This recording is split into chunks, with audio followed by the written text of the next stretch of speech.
professor Romulo Arantes. Estamos de novo, hein? Estamos juntos. Nós já fomos para o EMA, já fizemos agora recentemente Enem e o nosso foco é FACID, tá bom? 3 passos para sucesso na FACID. Primeiro passo, literatura portuguesa. Segundo passo, literatura brasileira. E agora, resolução da última prova. Prova 2017.2. Professor, quais foram os aspectos preponderantes da prova? 10 questões de literatura, 20 questões de língua portuguesa, sendo 10 voltadas especificamente para o conhecimento literário. Bacana? Literatura portuguesa, literatura brasileira, show de prova, e eu vou comentar com vocês a partir de agora. Fechou? Seguinte, galera, vamos à primeira questão. A partir da leitura do fragmento acima e seus conhecimentos em literatura, é correto afirmar que se trata de um conto? O que é um conto? Narrativa curta, centrada em um único acontecimento. Aí você observaria um aspecto muito importante. Quem compôs o conto? Quem é o autor? Tá lá, ó. Contos Escolhidos, Rubem Fonseca. Rubem Fonseca é um autor pós-moderno ou contemporâneo.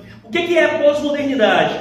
Todas as produções literárias do Brasil de 1950 até os dias atuais.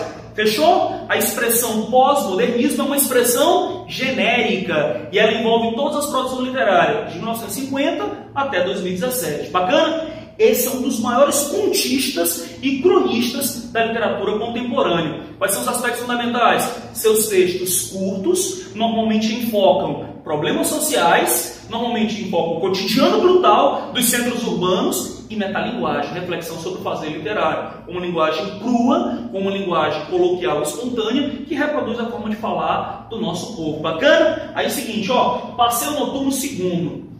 A gente não vai se ver mais?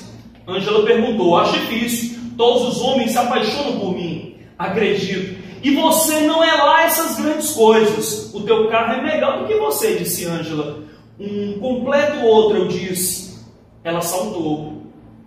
Foi andando pela calçada lentamente, fácil demais. E ainda por cima mulher. Mas eu tinha que ir logo para casa. Já estava ficando tarde. Apaguei as luzes e acelerei o carro. Tinha que bater e passar por cima. Não podia correr o risco de deixá-la viver. Ela sabia muita coisa a meu respeito. Era a única pessoa que havia visto o meu rosto entre todas as outras e conhecia também o meu carro. Mas qual era o problema? Ninguém havia escapado. Bati em Ângela com o lado esquerdo do paralama, jogando seu corpo um pouco adiante e passei.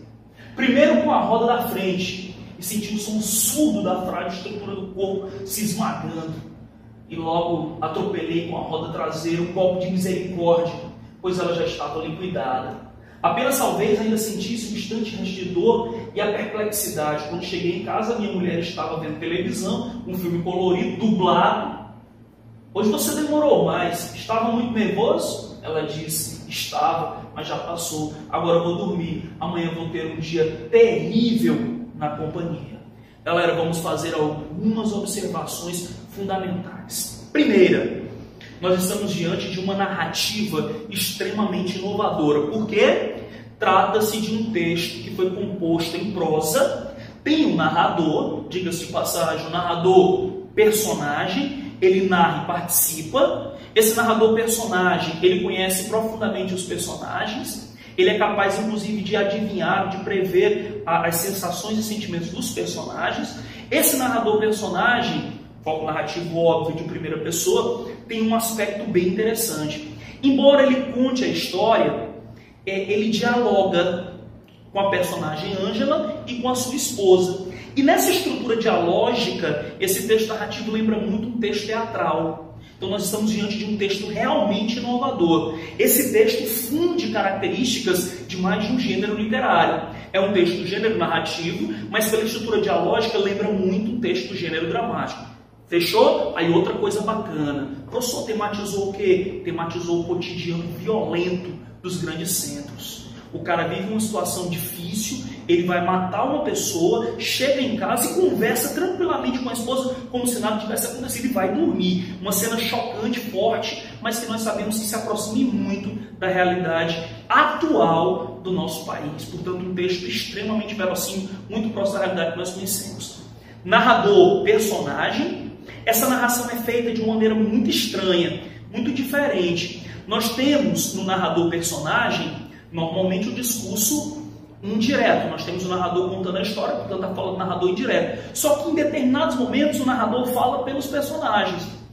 Enquanto o narrador fala pelos personagens, nós temos discurso indireto, livre. Discurso indireto, fala do narrador. Discurso direto, fala do personagem.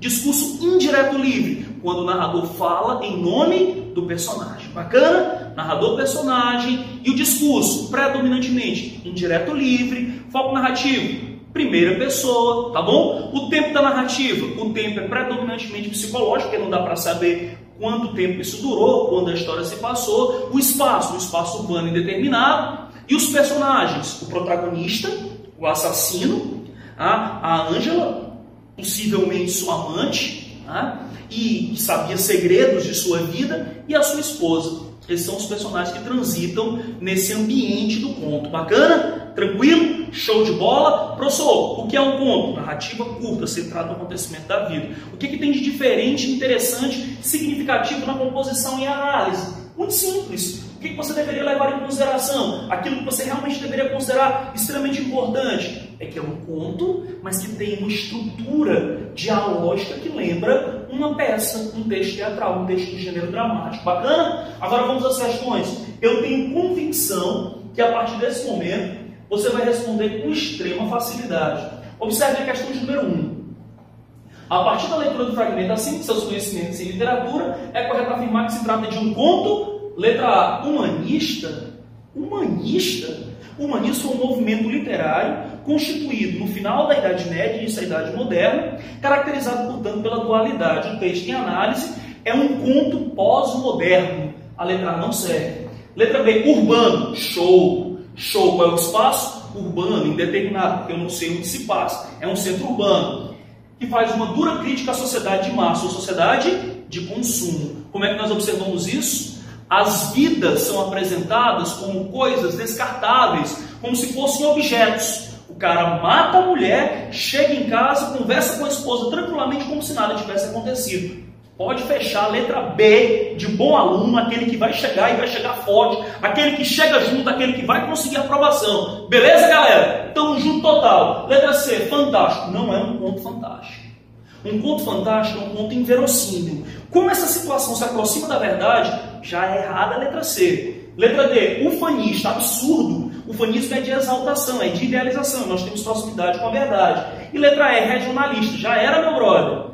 A narrativa não se passa no ambiente regional. A narrativa se passa no espaço urbano. Marcou letra B? Show de bola. Tamo junto, cara. É assim que funciona. Bacana? Vamos agora à questão de número 2. Questão de número 2. Questãozinha, show de bola, na manha, na moral, com citação, inclusive, de um dos maiores críticos literários brasileiros, Alfredo Bozzi. Alfredo Bozzi batizou a obra de Rubem Fonseca como uma literatura brutalista. O cara tem que ficar esperto. Brutalista vem de quê? Brutal. E por que brutal? Porque é voltada para o cotidiano brutal dos centros urbanos, apresentando situações de violência como assassinato. Fechou? Tamo junto, cara? Seguinte, esse aspecto pode ser observado em... Letra A, personagens com grande intuição metafísica. Não personagens com intuição filosófica. Nada. Letra B, personagens geniais com inteligência metafísica. De jeito nenhum. C, linguagem rebuscada. Meu brother, pode esquecer. Linguagem rebuscada é o mesmo que linguagem ornamentada. Isso é típico do estilo barroco. E o texto em análise é um texto pós-moderno. A linguagem passa muito longe dessa perspectiva. Letra D, linguagem crua. Show. Direta, bacana. Aqui, ó. E aí nós vamos ver violenta e mistura de gêneros literários. Parou. O cara usou expressões fortes como liquidada, termos relacionados ao momento em que ele atropelou ela. Linguagem crua, linguagem forte, cotidiana, que reproduz a oralidade. E essa história vem aqui de mistura de gêneros literários. Porque o texto pertence ao gênero narrativo, mas ele apresenta uma cena com estrutura dialógica que lembra uma peça de teatro. Portanto, um texto narrativo com característica dramática. Fechou, meu brother? Letra D é a nossa resposta. Letra E, linguagem escorregadia e polida com pureza de gêneros literários. Está errado. A linguagem não é polida, não é uma linguagem culta, elevada, e também não apresenta pureza de gênero, porque o texto, mesmo sendo predominantemente do gênero narrativo, ele apresenta características do gênero dramático. Bacana? Fechou a questão de número 2. Chegamos à questão de número 3. Massa já está resolvida na manha, na tranquilidade. A gente não vai se ver mais? Ângela perguntou. Atentai bem. Observe que está entre aspas, porque é uma citação do texto, citação em forma de intertexto. A gente não vai se ver mais? Ângela perguntou. Quem está falando aqui? Não é o narrador? Ele não está falando no lugar da Ângela, como se fosse a Ângela. Quando o narrador fala em nome do personagem, discurso indireto, livre. Resposta, portanto, letra A. Bizu do tio Romo, aqui ó. Discurso direto, quando tem fala do personagem. Como é que você percebe? Presença de travessão. Discurso indireto, quando tem fala do narrador. E discurso indireto livre, quando o narrador fala em nome do personagem. Fechou? Pai, aqui é aprovação, aqui você vai ingressar na Facide, entendeu? É o seu sonho, é o seu objetivo. Chega mais, acompanha lá, curte, cara, curte os vídeos. Observa que o nosso canal, ele tá cheio de vídeos importantes sobre a literatura portuguesa. Tem muita coisa de literatura brasileira, entendeu? Tamo junto, cara, vamos pra cima, é assim que funciona. Galera, é o seguinte, na sequência, nós temos algumas outras questões que exigem conhecimento literário. É o que nós observamos na quarta questão. Seguinte, ó. Livro posto entre a literatura e a sociologia naturalista. Opa! Então é um texto literário, mas ele tem uma abordagem sociológica.